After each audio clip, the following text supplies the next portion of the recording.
Sabe, a história da arte pode ser vista como um grande pêndulo. Ele está sempre balançando. De um lado, a razão, a ordem, do outro, a emoção, o caos. De um lado, o divino, do outro, o humano. Nessa nossa análise, a gente vai seguir essa jornada fascinante, vendo como cada movimento artístico nasce, na verdade, como uma resposta ao que veio antes. Então, bora mergulhar nessa história. E a gente começa com essa imagem, que é um ícone. Esse toque, quase acontecendo, parado no tempo, é o símbolo perfeito do Renascimento. É o ponto de encontro do espiritual com o humano, uma conexão direta entre o céu e a terra que mudou completamente a forma como as pessoas se enxergavam no mundo. E essa mudança de perspectiva nos leva direto para o nosso primeiro grande movimento, o Renascimento. Foi um período que basicamente tirou os holofotes do divino, que era o centro de tudo na Idade Média, e apontou direto para o ser humano, para o seu potencial, para a sua beleza e para toda a sua complexidade. Então, o pulo do gato está todo aqui. A gente sai de um mundo teocêntrico, onde Deus era a medida de todas as coisas, para um mundo antropocêntrico. Mas por que isso rolou?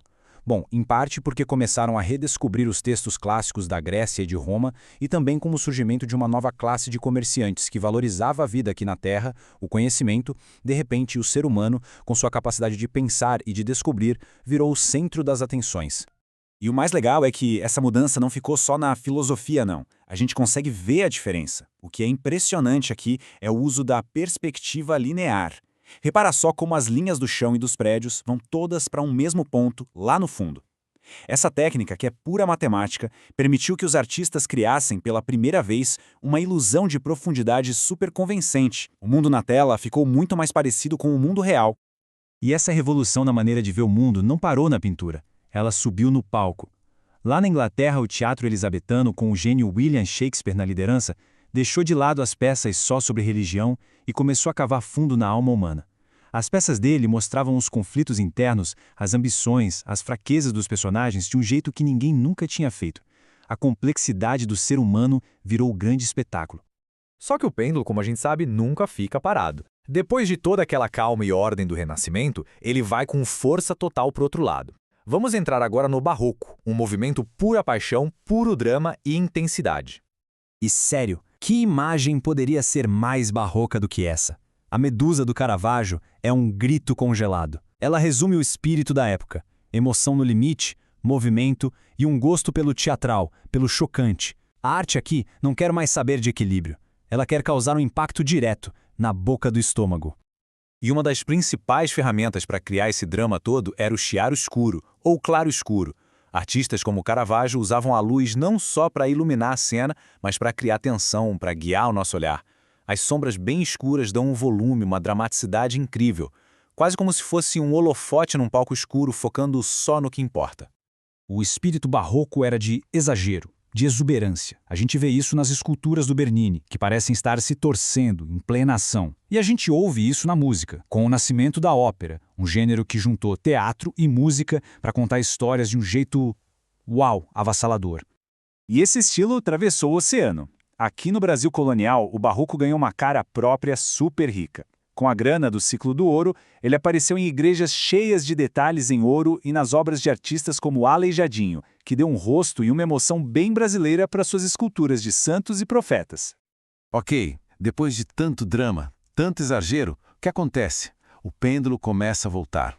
Longe da paixão toda do barroco, começa a surgir uma nova valorização da lógica, da clareza e dos ideais lá da antiguidade clássica.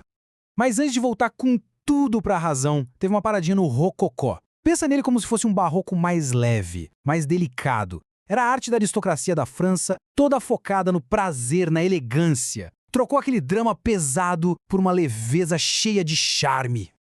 E aí sim, o pêndulo completa a volta. O neoclassicismo surge como uma reação direta a essa frivolidade do rococó.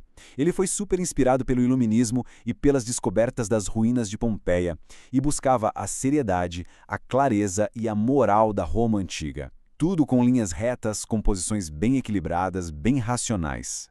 Mas a história da arte é uma história de gente quebrando as regras, né? E contra essa ordem fria, racional do neoclassicismo, o pêndulo se prepara para sua virada mais dramática, mais passional de todas, a chegada do romantismo. Este slide mostra o conflito perfeitamente. De um lado, o neoclassicismo, com seu ideal de razão e de ordem.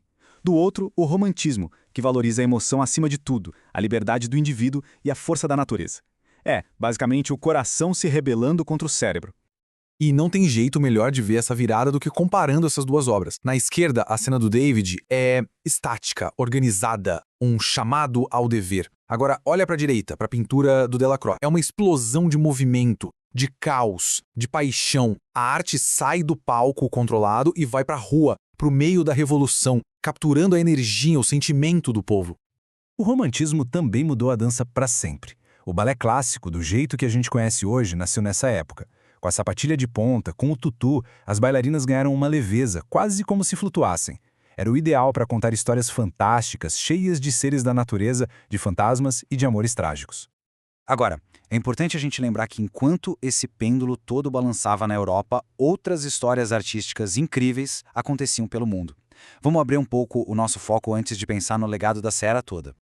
No Japão, por exemplo, o período Edo foi uma época em que o país ficou bem isolado. Isso fez nascer uma cultura artística completamente única. Foi o tempo das famosas gravuras ukiyo-e, que mostravam o dia a dia como a grande onda, e também do teatro kabuki, super colorido e vibrante. Formas de arte com uma beleza e uma sensibilidade muito próprias. E assim a gente fecha o nosso percurso, do humanismo do Renascimento até o drama do Barroco, da ordem do neoclassicismo para a explosão de sentimento do romantismo. É uma dança constante de ação e reação, um grande pêndulo que foi moldando a arte ocidental do jeito que a gente conhece. E tudo isso nos joga uma pergunta bem atual. Essa dinâmica de opostos não acabou no século XIX, né? Hoje, no meio de arte digital e inteligência artificial, entre a lógica fria dos algoritmos e a busca por uma expressão humana autêntica, onde é que a gente está? A questão que fica é, para que lado o grande pêndulo da arte está balançando agora?